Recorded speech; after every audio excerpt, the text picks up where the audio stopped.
Eight-tenths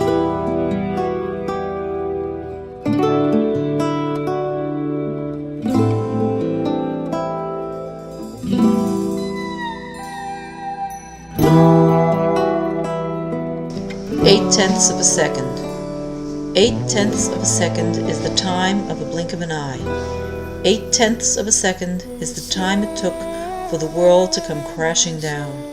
8/10 of a second is the time it took for the tank which Uriel Liwerant commanded to overturn. On January 16, 1988, Uriel was born in Yerushalayim, the third of 4 children, the only boy. The family lives in Efrat, part of the Etzion block known as Gush, a suburb 20 minutes south of Yerushalayim. Growing up, Uriel was a serious student who attained top marks. He chose to go to Neve Shmuel High School in Efrat and was readily accepted. Upon graduation, Uriel chose to continue in a Hesder yeshiva, which combines yeshiva studies with army duty. Uriel chose Yeshivat Har Etzion, located in Gush Etzion and known as the Gush, due to its suitability to his learning style. Uriel could always be found in the Bet Midrash, as he was a serious learner.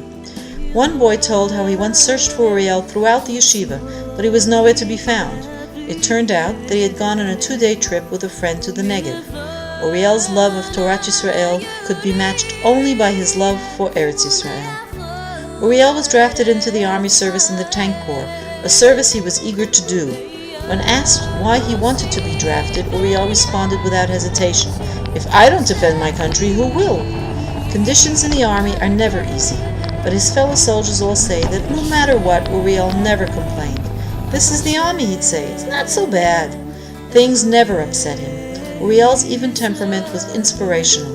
He excelled as a soldier. He always performed the tasks assigned to him diligently and quickly. Somehow, Uriel managed to succeed not only with his tasks, but also had the time to help the others, whether it was preparing before inspection, preparing food, or helping others complete the long runs. Uriel put the needs of others before his own. He always volunteered. He took it upon himself to perform the jobs that no one else wanted. Uriel put the needs of the country before his own. When asked to become a tank commander, Uriel didn't really want to do it, as it meant volunteering to remain in the army an extra 4 months, and he was anxious to return to the yeshiva. In true Uriel fashion, he sacrificed his individual needs and agreed to do whatever the army needed. Uriel had that quality of quiet leadership. He always carried sweets in his pocket. Before tasks, Uriel would take his sweets, give them to his soldiers and say, "First something sweet, and then down to business." His soldiers listened to him out of respect. He led by example, always working hard to get the job done efficiently. He'd say, "We're doing this because it's expected of us, and it has to get done." And his soldiers always complied. In the early morning hours of August 5, 2009, before the break of day, the troops were in the field. The tanks were lined up in order. They were waiting to cross a mobile bridge, which was placed over a deep ditch. Only the second time this exercise was being practiced. One by one, the tanks crossed over. Uriel's was the 17th tank. As they began to cross the bridge, Uriel ordered his shooter to go down below. Only he was partially out of the tank, in accordance with the required protocol. He stretched as far as he could over the side to see if they were crossing the bridge straight. But the tank wasn't on course, and Uriel could feel it. He knew the tank was about to overturn. He ordered his crew to brace themselves.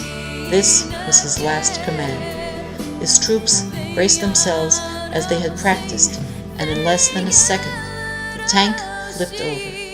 Uriel saved the lives of his soldiers. He, however, was not so fortunate. As it flipped, he was thrown from the open hatch and was killed instantly.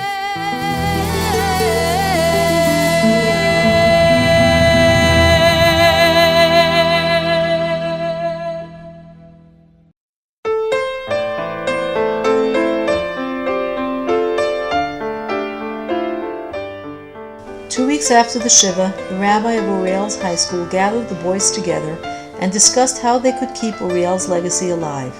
It was decided that they would take on his midot, his extraordinary qualities, and continue them. One of Uriel's great midot was his love of the land of Israel. in particular Gush Etzion, the area in which he was raised and studied his whole life. The defenders of the Gush Etzion bloc played an important role in maintaining a Jewish presence in our land. In 1948, the area was under siege for months, and numerous attempts were made to help the inhabitants. Led by Colonel Dani Mas, on a dark and cold January night, 35 Palmach fighters, the Lamed Hey, went to assist the defenders of the besieged Etzion bloc. Not one of them returned to tell the story. The Arab forces came out and massacred the Lamed Hey. With limited supplies and minimal troops, Gush Etzion fell on the day before David Ben-Gurion declared the independence of the Jewish state.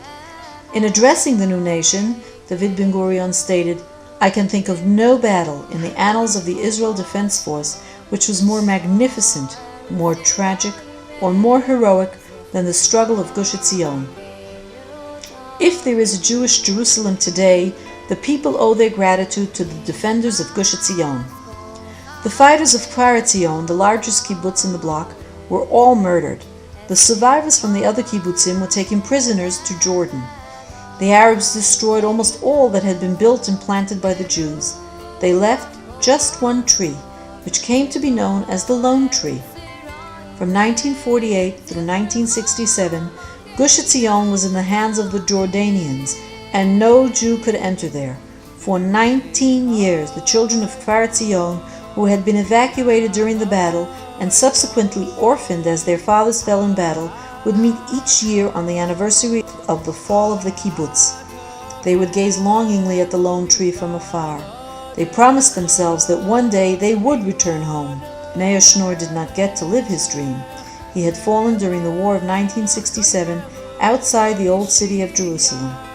The returning children sacrificed their studies, stopped their lives, and went home to Kfar Etzion to re-establish the kibbutz. Avinoam Amichai, at the time a student at the Haifa Technion, wrote, "I attach primary importance to resettling this site. For this, I am prepared to make any sacrifice." Avinoam and the others returned to Kfar Etzion, and slowly the kibbutz was resurrected. 6 years later, during the Yom Kippur War, Avinoam was killed at the Suez Canal.